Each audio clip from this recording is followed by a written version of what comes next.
Assalamualaikum warahmatullahi wabarakatuh.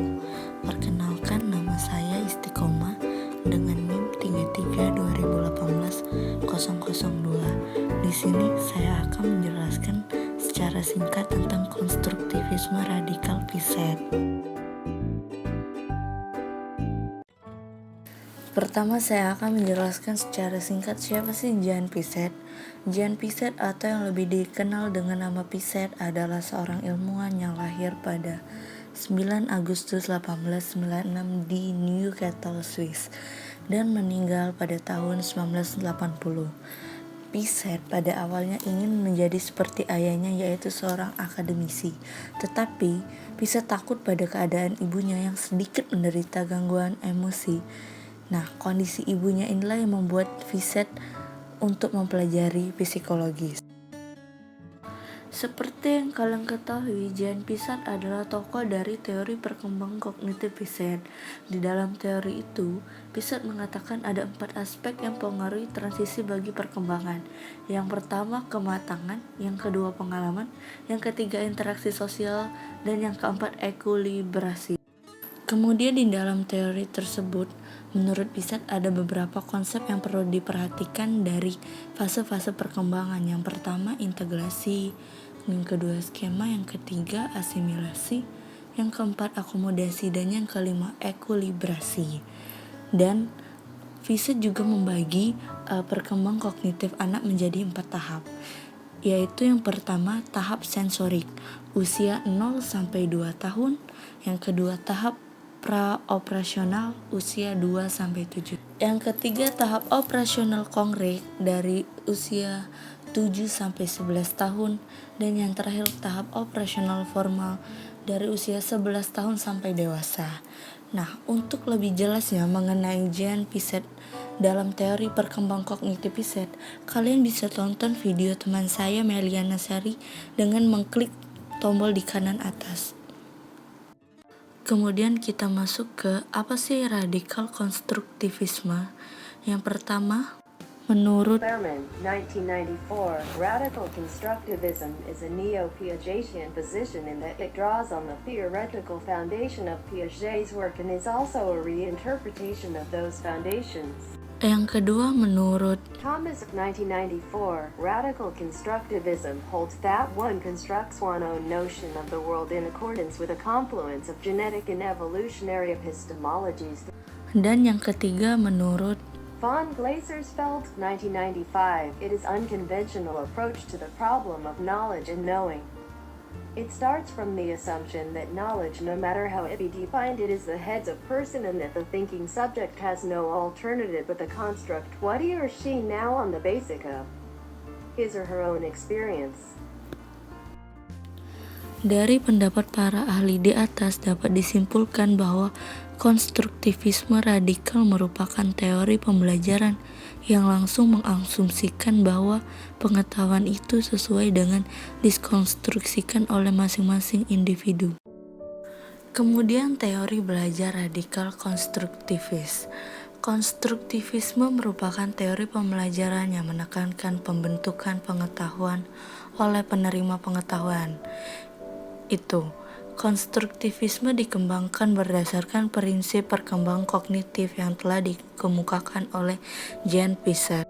Kemudian konstruktivisme radikal juga dikemukakan oleh Anne von Glasersfeld pada tahun 1984 setelah pertemuan dengan Giambattista Vico, pencetus konstruktivisme pertama. Silvio Cecchetto dan Jean Piaget mengemukakan adanya perbedaan antara ide yang dikemukakan oleh mereka dengan aplikasi dalam pembelajaran yang selama ini dilakukan oleh orang-orang dengan pandangan konstruktivisme, yaitu konsep akomodasi dan asimilasi.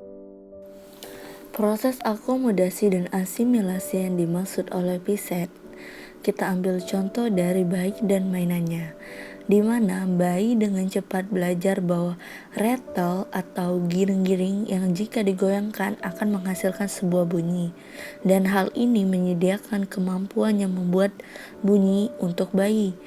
Ya, dari hal tersebut terjadi pembentukan skema atau construction of scheme yang terdiri atas satu, pengenalan situasi, di mana keadaan benda yang telah dapat digenggam dengan bentuk bundar di salah satu ujungnya. Yang kedua, hubungan dengan aktivitas yang dilakukan dengan benda tersebut, yaitu dengan menggenggam dan menggoyang-goyangkan. Dan yang ketiga, mengharapkan hasil tertentu. Dalam hal ini, bayi mengharapkan hasil yaitu bunyi. Kemudian, dikarenakan bayi tersebut telah terjadi pembentukan skema, saat ia duduk di meja makan, akan mengambil dan menggoyang-goyangkan sebuah benda yang dapat digenggam yang berbentuk bundaran di salah satu ujungnya, yaitu sendok, dan dapat dikatakan bahwa bayi tersebut mengasimilasi itu pada skema rattle. Karena dia menganggap sendok itu adalah sebuah rattle, akhirnya bayi tersebut menggoyang-goyangkan sendok tersebut dan menganggap itu adalah rattle. Tetapi tidak menghasilkan bunyi yang diharapkan, yang menyebabkan gangguan atau kekecewaan. Kekecewaan inilah adalah suatu kondisi yang menyediakan tahap perubahan kognitif. Dari contoh di atas, kita dapat dengan mudah memfokuskan kepada bayi bahwa benda yang dia pegang bukan rattle melainkan sendok. Perkembangan ini akan menjadi akomodasi. Alternatifnya, dari situasi yang diberikan di meja makan, sendok digoyangkan dengan penuh semangat dan akan memukul meja dan menghasilkan bunyi lain tetapi juga bunyi yang berharga. Atau dalam hal ini, pesona yang dapat mengarahkan ke akomodasi yang lain, yaitu skema bunyi sendok yang sangat diketahui oleh orang tua bayi tersebut. Jadi, kesimpulan dengan mengatakan bahwa perubahan kognitif dan pembelajaran terjadi ketika sebuah skema sebagai pengganti pembentukan hasil yang diharapkan mengarah pada gangguan.